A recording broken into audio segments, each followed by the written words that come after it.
प्यारे बच्चों, आज की क्लास में हम साइक्लोट्रॉन के टॉपिक को कवर करेंगे। ये टॉपिक एग्जाम की दृष्टि से बहुत इंपॉर्टेंट टॉपिक है, क्योंकि बोर्ड के एग्जाम में अक्सर इस टॉपिक पर प्रश्न पूछ लिया जाता है। बेटा, साइक्लोट्रॉन एक विद्युत चुंबकीय युक्ति है। कैसी युक्ति है? विद्युत चुंबकीय युक्ति। इस युक्ति की सहायता से धनावेशित कणों को त्वरित करके उनके वेग के मान में वृद्धि की जाती है। साइक्लोट्रॉन एक विद्युत चुंबकीय युक्ति है जिसकी सहायता से धनावेशित कणों जैसे प्रोटॉन, न्यूट्रॉन, अल्फा कण इनको त्वरित करके इनके वेग के मान में वृद्धि करते हैं। किसकी सहायता से? साइक्लोट्रॉन की सहायता से। सन 1934 में लॉरेंज व लिविंगस्टोन नामक वैज्ञानिक ने इस युक्ति का आविष्कार किया था, और इस युक्ति का आविष्कार किया था नाभिकीय संरचना की खोज के लिए। किसकी खोज के लिए? नाभिकीय संरचना की खोज के लिए। बेटा, इसका सिद्धांत भी है, और इसका सिद्धांत क्या है मैं आप लोगों को बता रहा हूं, लेकिन आप लोगों को समझ में नहीं आएगा। आप लोग वीडियो में अंत तक बने रहेंगे तो आप लोगों को सब कुछ समझ में आ जाएगा। स्टार्टिंग में कुछ समझ में नहीं आएगा, जैसे जैसे वीडियो में आप लोग टाइम देंगे ऑटोमेटिक सब कुछ समझ में आने लग जाएगा। एक और बात, लास्ट के 3 वीडियो जिन बच्चों ने नहीं देखे हैं वो सबसे पहले डिस्क्रिप्शन में जाएं, तीनों वीडियो के लिंक मिल जाएंगे, तीनों वीडियो को देखें, क्योंकि उन तीनों वीडियो को देखने के बाद ही साइक्लोट्रॉन समझ में आएगा। साइक्लोट्रॉन रटने का टॉपिक नहीं है, पूर्णतः कॉन्सेप्ट बेस है, और इसका कॉन्सेप्ट लास्ट के 3 वीडियो से चल रहा है। ठीक है बेटा, फिर भी मैं एक बार इसके सिद्धांत को बता देता हूं। जब किसी धनावेशित कण को विद्युत व चुंबकीय क्षेत्र में रखा जाता है तो विद्युत क्षेत्र उस धनावेशित कण को त्वरित कर देता है, और चुंबकीय क्षेत्र त्वरित धनावेशित कण के पथ को वृत्ताकार कर देता है। ये सिद्धांत है बेटा इसका।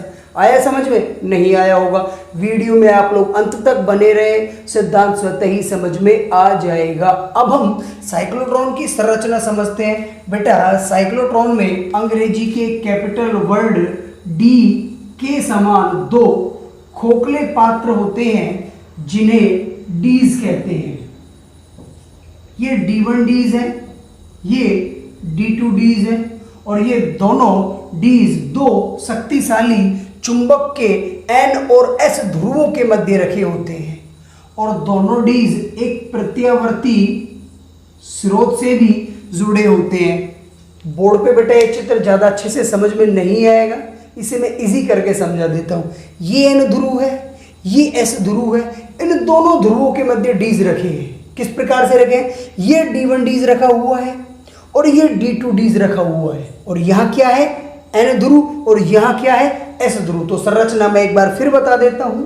अंग्रेजी के कैपिटल वर्ड D के समान 2 धातु के खोखले पात्र 2 शक्तिशाली N व S ध्रुवों के मध्य रखे होते हैं, जिन्हें हम डीज कहते हैं, और ये दोनों डीज एक प्रत्यावर्ती स्रोत से जुड़े होते हैं। ये इसकी संरचना है। अब इसकी कार्यविधि समझते हैं। कार्यविधि सबसे इंपॉर्टेंट है। कार्यविधि समझ में आ गई तो सिद्धांत भी समझ में आ जाएगा। ठीक है बेटा? बेटा, ये N ध्रुव है, ये S ध्रुव है।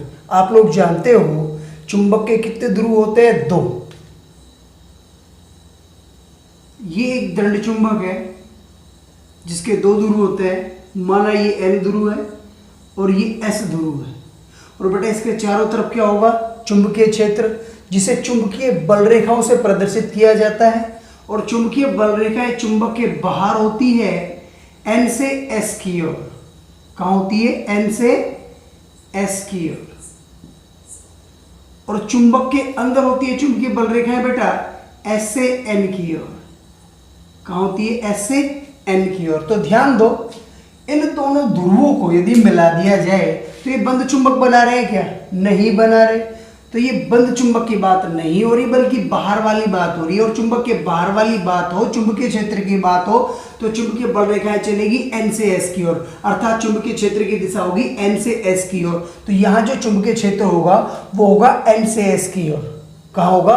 N से S की ओर। ये 3D चित्र है बेटा, इसे इस प्रकार से समझे, ये N है, ये S है, और इसके बीच में D's है, D1 D's ये है और D2 D's ये है। ठीक है, अब आप लोग देखो, ये N ध्रुव है और ये S ध्रुव है। तो आप लोग यदि चुंबकीय क्षेत्र की दिशा देखोगे तो N ध्रुव के ऊपर से नीचे की ओर देखोगे या नीचे से S ध्रुव के ऊपर की ओर देखोगे। सीधी सी बात है, हम N ध्रुव के ऊपर जाएंगे और फिर नीचे की ओर देखेंगे। फिर हमें को चुंबकीय क्षेत्र की दिशा कैसी दिखेगी? ऊपर से नीचे की ओर। चुंबकीय क्षेत्र की दिशा को तीर की सहायता से दर्शाते हैं। तो हमें चुंबकीय क्षेत्र की दिशा इस प्रकार से दिखेगी। बोलो, चुंबकीय क्षेत्र की दिशा इस प्रकार से दिखेगी कि नहीं दिखेगी? ऊपर से नीचे की ओर। अब बताओ, ये चुंबकीय क्षेत्र की दिशा क्रॉस के रूप में होगी या डॉट के रूप में होगी? हम नहीं जानते। अगर डॉट के रूप में होगी या क्रॉस के रूप में, हम जानते हैं यदि चुंबकीय क्षेत्र की दिशा बोर्ड के लंबवत अंदर की ओर हो। कहाँ हो? अंदर की ओर। आप लोग कागज पे वर्क करते हो तो ऐसा भी मान सकते हो, यदि चुंबकीय क्षेत्र की दिशा कागज तल के लंबवत हो अंदर की ओर तो उसे क्रॉस से प्रदर्शित किया जाता है, और कागज तल के लंबवत कहाँ हो? बाहर की ओर, तो उसे डॉट से प्रदर्शित किया जाता है। हम तो ये बता सकते हैं यदि चुंबकीय क्षेत्र की दिशा इस प्रकार से होगी, बोर्ड के लंबवत अंदर की ओर, तो उसे क्रॉस से प्रदर्शित करेंगे, और यदि बोर्ड के लंबवत बाहर की ओर होगी तो उसे डॉट से प्रदर्शित करेंगे। यहाँ चुंबकीय क्षेत्र की दिशा ऊपर से कहाँ है? नीचे की ओर। तो हमें नहीं पता ये डॉट के रूप में होगी या क्रॉस के रूप में। तो बेटा आप लोग बड़े ध्यान से वीडियो देखें। आज मैं आपको ये बात बताने जा रहा हूँ, यदि हम ऊपर से नीचे की ओर देखें तो हम कैसे बता सकते हैं कि वो चुंबकीय क्षेत्र की दिशा डॉट या क्रॉस के रूप में होगी। बेटा चुंबकीय क्षेत्र की दिशा को हम तीर के निशान से प्रदर्शित करते हैं। ये तीर के निशान का आगे का हिस्सा है, ये तीर के निशान का पीछे का हिस्सा है। और यदि हमें पीछे का हिस्सा दिखाई दे, कौन सा हिस्सा दिखाई दे? पीछे का, तो हम मानेंगे चुंबकीय क्षेत्र क्रॉस के रूप में है। और यदि हमें तीर के आगे का हिस्सा दिखाई दे तो हम मानेंगे चुंबकीय क्षेत्र की दिशा डॉट के रूप में है। अब ध्यान देना, इस नियम को मैं अप्लाई करके दिखा रहा हूँ। ये तीर है, ये इसके आगे का हिस्सा है, ये इसके पीछे का हिस्सा है, ऐसा हमने मान लिया। और यहाँ चुंबकीय क्षेत्र की दिशा है बोर्ड के तल के लंबवत अंदर की और इस प्रकार। तो देखो बेटा, ये आगे का हिस्सा था, ये पीछे का हिस्सा था, और बोर्ड के लंबवत अंदर की ओर इस प्रकार से है। तो बोर्ड के लंबवत अंदर की ओर होगी तो उसे किससे प्रदर्शित करेंगे? डॉट से करेंगे। अब तीर के आगे का हिस्सा कहाँ है? अंदर की ओर। पीछे का हिस्सा कहाँ है? बाहर की ओर। अर्थात अपने को कौन सा हिस्सा दिख रहा है? पीछे का हिस्सा। मैंने क्या कहा? अपने को तीर के पीछे का हिस्सा दिखे तो वहां चुंबकीय क्षेत्र क्या होगा? क्रॉस के रूप में, और आगे का हिस्सा दिखे तो डॉट के रूप में। उल्टा कर लो, चुंबकीय क्षेत्र की दिशा बोर्ड के लंबवत कहाँ है? बाहर की ओर। भाई ये तीर के आगे का हिस्सा है। अब देखो चुंबकीय क्षेत्र की दिशा इस प्रकार है, तो अपने को तीर के आगे का हिस्सा ही तो दिख रहा है, और आगे का हिस्सा दिखेगा तो वो क्या होगा? डॉट के रूप में। नियम भी हो गया। नियम क्या है? यदि चुंबकीय क्षेत्र की दिशा बोर्ड के लंबवत अंदर की ओर हो तो उसे डॉट से प्रदर्शित किया जाता है, क्रॉस से। क्रॉस से। और देखो यहाँ पे हम इस नियम को इस प्रकार अप्लाई करते हैं, तो तीर का निशान आगे की तरफ है तो हमें नहीं दिखेगा आगे की तरफ, हमें तो पीछे का हिस्सा दिखाई देगा। और तीर का जब पीछे का हिस्सा दिखाई देता है तो वो क्रॉस होता है। नियम भी अप्लाई हो गया और क्रॉस भी आ गया। और जब ये उल्टा होगा इस प्रकार, तो तीर का हिस्सा हमें दिखाई देगा, पीछे वाला हिस्सा नहीं दिखाई देगा। और जब तीर का हिस्सा हमें दिखाई दे तो वो किसके रूप में होगा? डॉट के रूप में। अब बेटा समझें आप लोग, ये N ध्रुव है, ये S ध्रुव है, और चुंबकीय क्षेत्र की दिशा N से S की ओर। तो हम ऊपर से देखेंगे तो तीर यूं ही तो जाएगा। भाई तीर का आगे वाला हिस्सा तो नीचे की तरफ होगा, अपने को कौन सा हिस्सा दिखेगा? पीछे वाला। कौन सा हिस्सा देगा? पीछे वाला। और जब तीर का पीछे वाला हिस्सा दिखाई दे तो वहां चुंबकीय क्षेत्र होगा क्रॉस के रूप में। किसके रूप में? क्रॉस के रूप में, अर्थात बोर्ड के लंबवत अंदर की ओर। तो यहाँ चुंबकीय क्षेत्र की दिशा क्या होगी? क्रॉस के रूप में। ये 3D चित्र है बेटा, और अच्छे से कार्यविधि समझने के लिए मैं 2D चित्र बनाता हूं। चुंबकीय क्षेत्र क्रॉस के रूप में।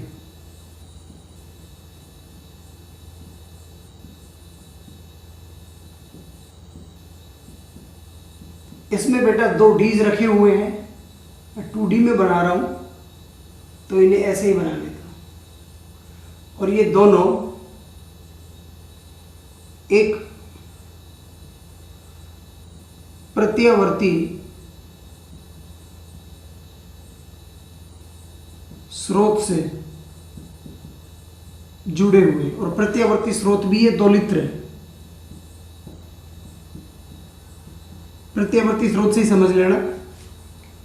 देखो बेटा, ये अपना D1Ds है, ये अपना D2Ds है। अब प्रत्यावर्ती वोल्टता स्रोत क्या होता है, ये प्रत्यावर्ती स्रोत क्या होता है वो समझ लो। हमारे घरों में प्रत्यावर्ती धारा आती है और प्रत्यावर्ती धारा का मान समय के साथ परिवर्तित होता है। प्रत्यावर्ती धारा ऐसे चलती है, तो प्रत्यावर्ती धारा का ये एक पूरा चक्र है। एक पूरे चक्र में आधा चक्र तो धनात्मक होता है और आधा चक्र कैसा होता है, ऋणात्मक। समझना इस बात को, ये एसी है, अल्टरनेटिव करंट, जिसे हम प्रत्यावर्ती धारा कहते हैं।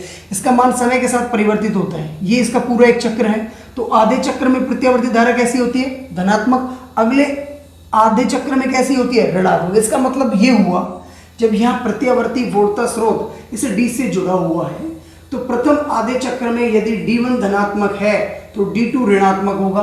फिर अगले आधे चक्र में चेंज हो जाएगा, D2 धनात्मक हो जाएगा और D1 ऋणात्मक हो जाएगा। अब इस प्रत्यावर्ती स्रोत की जो आवृत्ति है वो किस प्रकार सेट की है वो भी हम थोड़ी देर में समझेंगे। सबसे पहले ये समझते हैं ये है क्या। ये साइक्लोट्रॉन है, जिसकी सहायता से धनावेशित कणों को त्वरित किया जाता है और त्वरित करके इसके वेग के मान में वृद्धि करते हैं। ठीक है, तो हम एक धनावेशित कण ले लेते हैं जिसे हमें त्वरित करना है। उस धनावेशित कण को इन दोनों डीजों के मध्य रख देते हैं। रख दिया। अब देखो बेटा, ये जो प्रत्यावर्ती स्रोत है इसकी आवृत्ति इस प्रकार से ली जाती है। अब किसी क्षण D1 धनात्मक होगा, D2 ऋणात्मक होगा, फिर अगले क्षण ये धनात्मक हो जाएगा, ये ऋणात्मक हो जाएगा। उस क्षण का निर्धारण भी मैं अभी आप लोगों को बता दूंगा किस प्रकार से किया जाता है इसकी आवृत्ति सेट करके। तो देखो बेटा, ये प्लस हो गया, ये माइनस हो गया, अर्थात ये धनावेश आ गया, ये ऋणावेश आ गया। अब आप लोग जानते हो धनावेश और ऋणावेश आ जाए तो इनके मध्य विद्युत क्षेत्र उपस्थित हो जाता है। क्या उपस्थित हो जाता है, विद्युत क्षेत्र। ये धनावेश है, ध्यान रखना, ये क्या है, धनावेश, और ये भी क्या है, धनावेश। तो समान प्रकृति के आवेश हो गए कि नहीं हो गए, तो इनमें कैसा बल लगेगा, प्रतिकर्षण का बल। तो ये वाला जो धनावेश है वो इस धनावेश को यहां से धक्का देगा। क्या देगा, धक्का। तो जब ये धक्का देगा तो ये इधर जाएगा, जाएगा कि नहीं जाएगा। अब बेटे ध्यान देना, पहले ये धनावेश यहाँ स्थिर था। कैसा था, स्थिर। अब आप लोग भली भांति जानते हैं, जब भी कोई आवेश चुंबकीय क्षेत्र में रखा हो तो चुंबकीय क्षेत्र उसके ऊपर बल आरोपित करता है, QVB साइन थीटा। यही बल आरोपित करता है या नहीं करता है, लास्ट वीडियो में आप लोगों ने ये बात जानी थी। अब देखो, ये आवेश यहाँ स्थिर है। कैसा है, स्थिर। इसका मतलब इसके वेग का मान क्या होगा, शून्य। और जब वेग शून्य होगा अर्थात आवेश स्थिर होगा तो चुंबकीय क्षेत्र उसके ऊपर कोई बल नहीं लगाएगा। अर्थात इस आवेश पर ये जो क्रॉस के रूप में मैंने चुंबकीय क्षेत्र को प्रदर्शित कर रखा है ये कोई बल नहीं लगाएगा। लेकिन इस प्रत्यावर्ती स्रोत के कारण D1Ds कैसा हो गया, धनात्मक, D2Ds कैसा हो गया, ऋणात्मक। तो इन दोनों के मध्य विद्युत क्षेत्र उपस्थित हो गया और ये धनावेश इस धनावेश को धक्का देगा।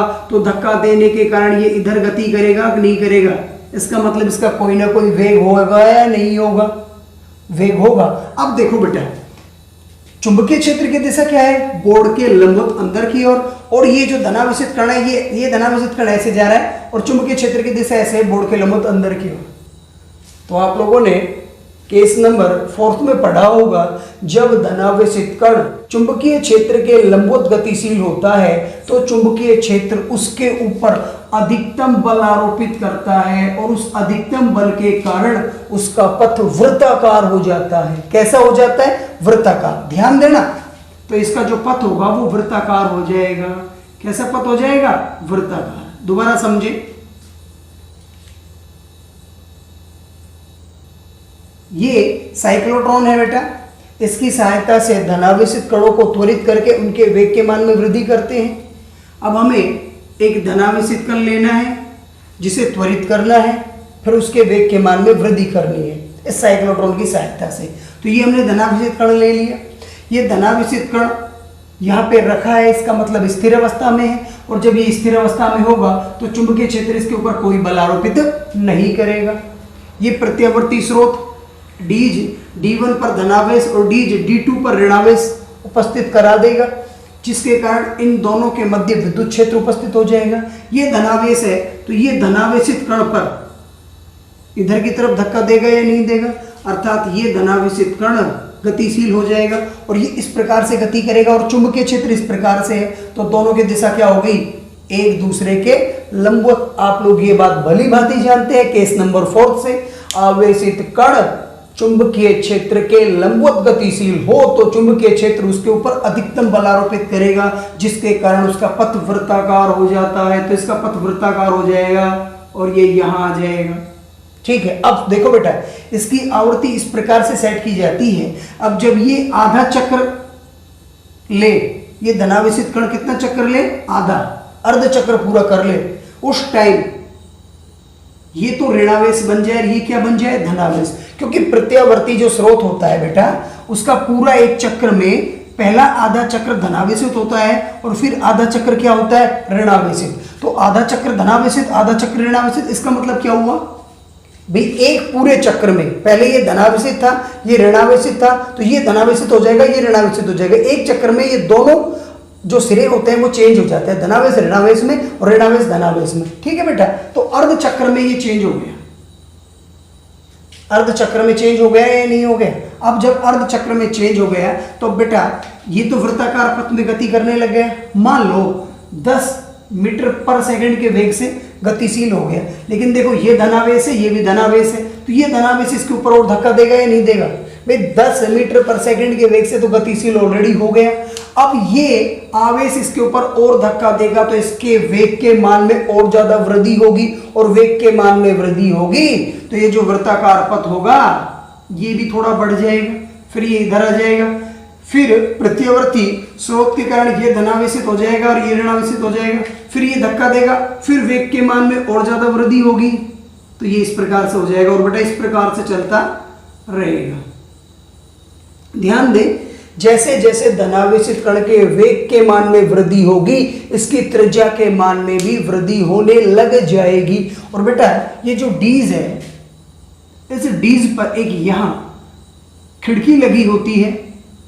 हमें जिस धनावेशित कण को जितने मान के वेग से त्वरित करना था, उतने मान के वेग से वो त्वरित हो जाए, तो इस खिड़की की सहायता से उसे बाहर निकाल लेते हैं। कहाँ निकाल लेते हैं, बाहर। क्लियर, दोबारा समझो, छोटा सा है, मैं 2 ही मिनट में क्लियर करा देता हूं।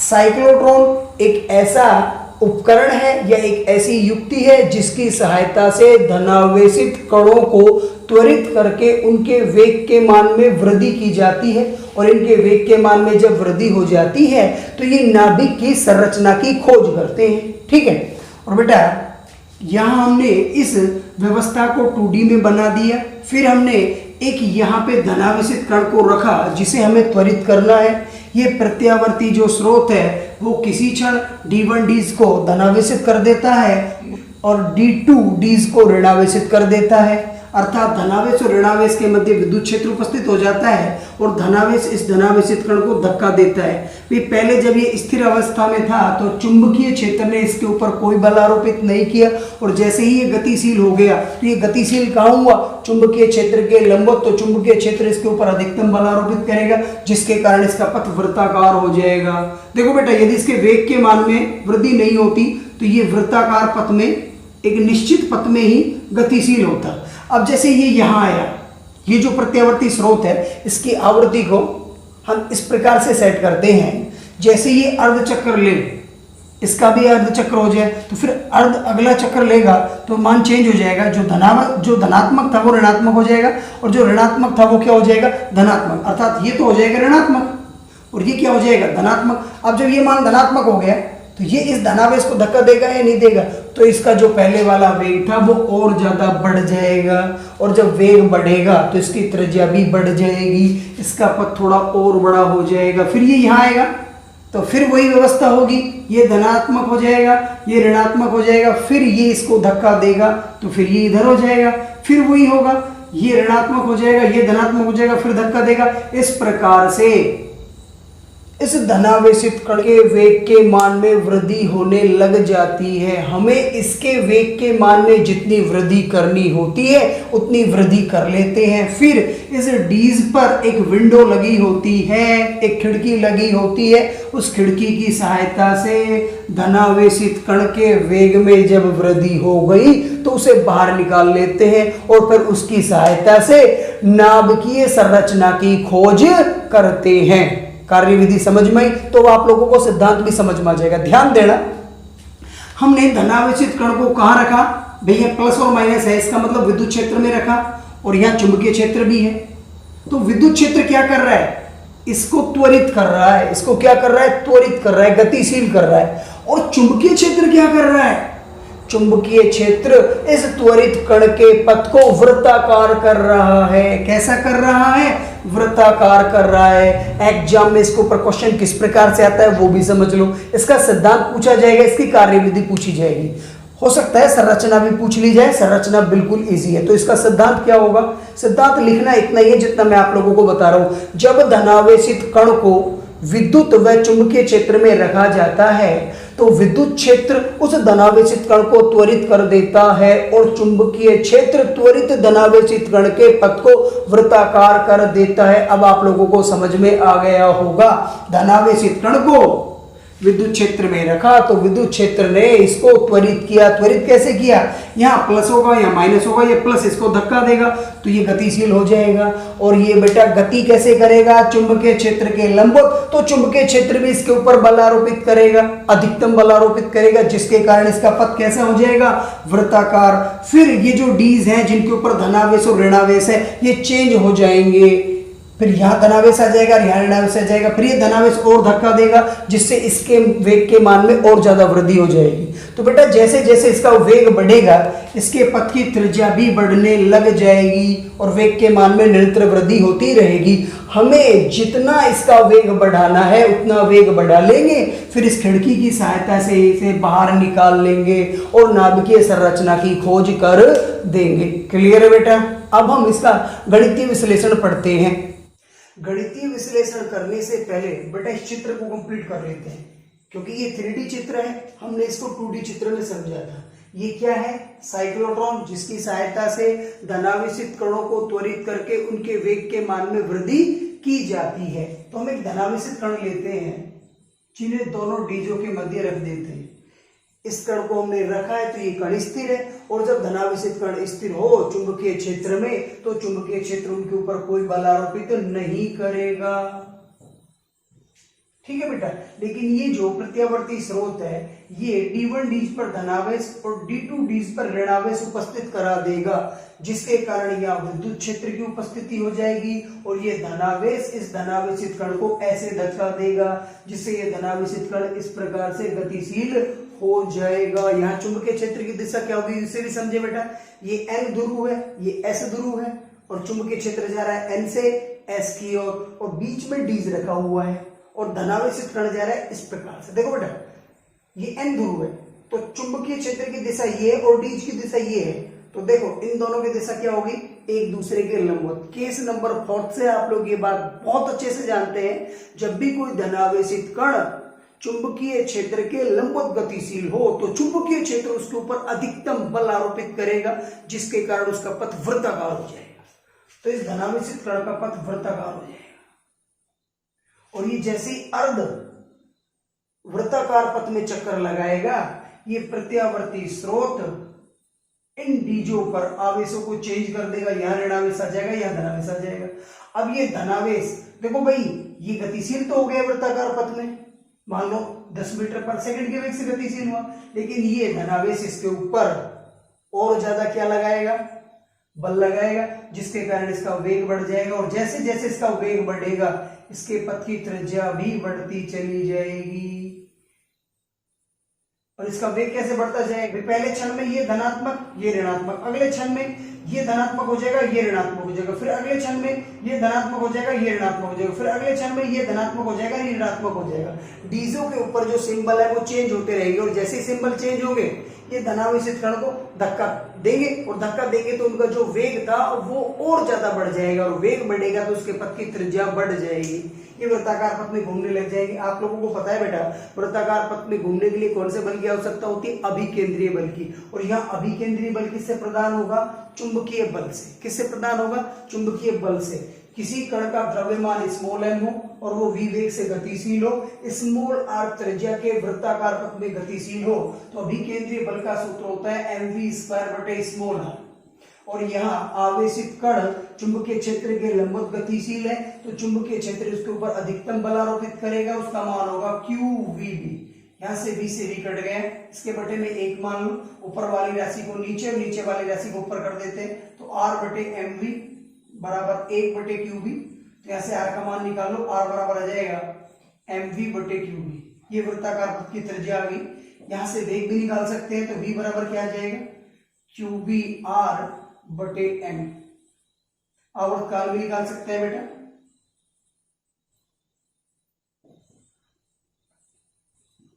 आवर्त काल क्या है, वृत्ताकार पथ में धनावेशित कण एक चक्र पूरा कितने समय में करता है वो समय उसका आवर्त काल है। तो आवर्त काल एक प्रकार का समय, समय कैसे निकालते हैं, दूरी बटे 4। वृत्ताकार पथ में पूरा एक चक्र में लगा समय आवर्त काल है, तो पूरा एक चक्र में जो दूरी होती है वो उसकी परिधि होती है, तो दूरी ऐसे परिधि हो जाएगी, परिधि क्या आ जाएगी 2πr। और 4 एक प्रकार का वेग ही है, वेग कितना है v, तो ये आ जाएगा v। स्मॉल r का मान यहां से रख दो तो आवर्त काल क्या हो जाएगा 2π बटे v, r का मान रख देते हैं mv बटे qb। v से v कट गया तो आवर्त काल आ गया अपना 2πm बटे qb। ये तो वृत्ताकार पथ में पूरा एक चक्र लगाने में समय आया है। अर्ध चक्र में कितना समय लगेगा, तो अर्ध चक्र का मतलब क्या हो जाएगा, अर्ध आवर्त काल t/2। तो ये जो मान आया है इसमें 2 का भाग दे दो, 2 से 2 कट जाएगा तो कितना मान आ जाएगा t/2 का, πm बटे qb। ये अर्ध वृत्त में चक्र लगाने का समय है और पूरे वृत्त में चक्कर लगाने का समय आवर्त काल है जो कितना है 2πm बटे qb। आवर्त काल आ गया तो इसकी आवृत्ति भी निकाल सकते हैं।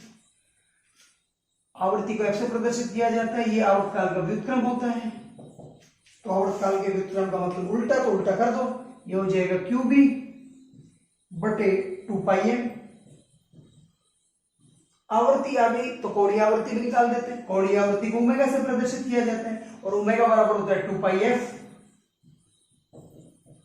f का मान यहां से रख दो, qb बटे 2πm, 2π से 2π कट गए तो कोणीय आवृत्ति आ गई qb बटे m। साइक्लोट्रॉन का टॉपिक कंप्लीट हो गया है बेटा। इसकी सीमा और है वो भी समझ लो। साइक्लोट्रॉन जो युक्ति है वो केवल धनावेशित कणों को त्वरित करके उनके वेग के मान में वृद्धि करती है। अनावेशित कणों को जैसे न्यूट्रॉन उसे त्वरित नहीं करती है। ऋणावेशित कणों को जैसे इलेक्ट्रॉन इसे भी त्वरित नहीं करती है। इलेक्ट्रॉन को त्वरित किया जाता है बीटाट्रॉन की सहायता से। किसकी सहायता से? बीटाट्रॉन की सहायता से। ये साइक्लोट्रॉन की कमी है। क्या है कमी? इसकी सहायता से अनावेशित कणों को व ऋणावेशित कणों को त्वरित नहीं किया जा सकता, केवल धनावेशित कणों को त्वरित किया जा सकता है। वीडियो पूरा देखें, साइक्लोट्रॉन का टॉपिक बहुत अच्छे से क्लियर हो जाएगा। यदि कोई प्रॉब्लम हो तो आप लोग कमेंट करके बताएं। धन्यवाद।